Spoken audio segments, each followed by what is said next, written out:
Schopenhauer's teachings drawn from Buddhism. By John Vespasian. The possibility of drawing teachings from Eastern religion didn't occur immediately to Arthur Schopenhauer, 1788 to 1860. It does not appear in his early work about the fourfold root of the principle of sufficient reason, 1808, and only starts to take shape in The World as Will and Representation, 1818. Schopenhauer grew acquainted with Buddha's teachings in the years after 1815. Initially, he read extensively about the life of Siddhartha Gautama, the creator of Buddhism. The insights gained by Siddhartha Gautama appear rather harsh for thinkers trained in Western philosophy.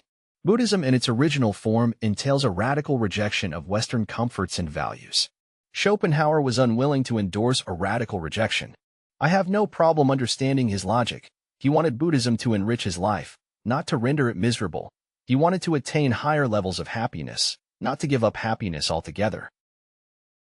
Schopenhauer and the Middle Way in Buddhism. In the 6th century of our era, Bodhidharma, also called the Mo, made the ideas of Siddhartha Gautama even more radical. When Bodhidharma said that everybody knows the way, but few people actually walk it, he was appealing to emotions and demanding visceral reactions. He wasn't offering a smooth path from Western philosophy to a Buddhist lifestyle. Those radical teachings did not appeal to Schopenhauer. He had realized that Buddhism had very much to offer in terms of stress reduction but was unwilling to abandon the comforts and sophistication of Western culture. Schopenhauer found after further research a milder form of Buddhism, a form that appears more practicable to the Western mind. The developer of this milder variant was Nagarjuna, a Buddhist thinker of the 2nd century of our era. Nagarjuna presented himself as a follower of all Siddhartha Gautama's precepts, but developed additional doctrines that are known as the Middle Way. Nagarjuna's doctrines are outlined in poetic sentences compiled by his disciples. Schopenhauer and Enlightenment in Buddhism.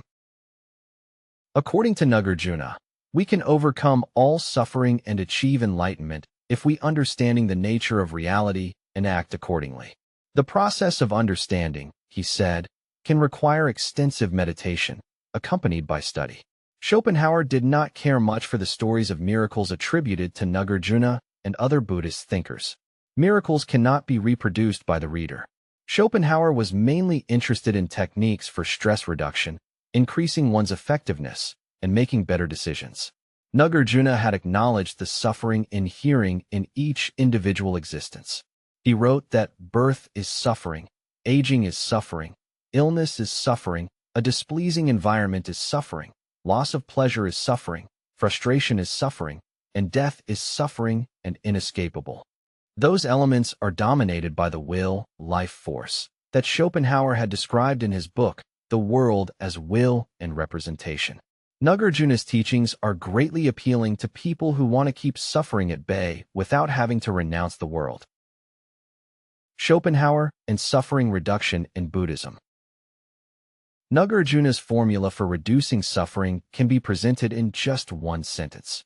You can substantially reduce all forms of suffering if you eliminate from your thinking and actions all that relates to the self. Why did Nagarjuna call his strategy the Middle Way?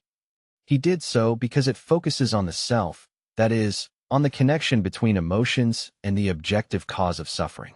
Schopenhauer adopted from Nagarjuna the insight that the attempt to cling to desires increases suffering.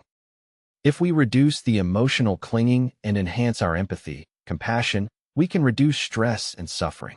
Nagarjuna did not speak about how to increase happiness. His main preoccupation is to reduce suffering. Nonetheless, the virtues of empathy and compassion also increase happiness. It is a difficult process, but it is feasible. Schopenhauer favored empathy and compassion in two fundamental problems in ethics, a book he published in 1843. He turned abstract Buddhist philosophy into a straightforward action plan that every person can adopt. Schopenhauer and Peace of Mind in Buddhism. Nagarjuna used the term emptiness for referring to peace of mind. He considered necessary to abandon all our personal views in order to attain peace of mind. Schopenhauer used a similar terminology, replacing the term emptiness by self-awareness. While Nagarjuna was advising to do away with the self, the advice of Schopenhauer is more nuanced. He is recommending us to grow aware of the influence of the will. Self-awareness, means opening our eyes to reality. The second step is to adopt countermeasures to secure our independence. Compare, for instance, Nagarjuna's insight that every form of attachment and desire is generating suffering, with the insight from Schopenhauer that lack of self-awareness is generating a lethal risk because it places us under the will's domination. Schopenhauer and meditation in Buddhism. The Middle Way went through further transformation in the 13th century through a Japanese Zen Buddhist thinker named Dogen Zenji, or Dogen Kigen. Buddhist tradition tells us that Dogen suffered profoundly when, still a child, he saw his parents pass away. He studied in China 4 years, 1223 to 1227, and returned to Japan in order to found a monastery. In order to attain peace of mind, Dogen recommends seated meditation and spiritual reflection in everyday activities. Every part of the day offers an opportunity to enlightenment. Each of our chores can be turned into a form of meditation. Schopenhauer pursued daily enlightenment through artistic contemplation, which plays a similar role as Dogen's seated meditation. In addition, Schopenhauer took long walks, steered away from unpleasant situations, and tried to increase his self-awareness at every opportunity. Schopenhauer and the daily practice in Buddhism.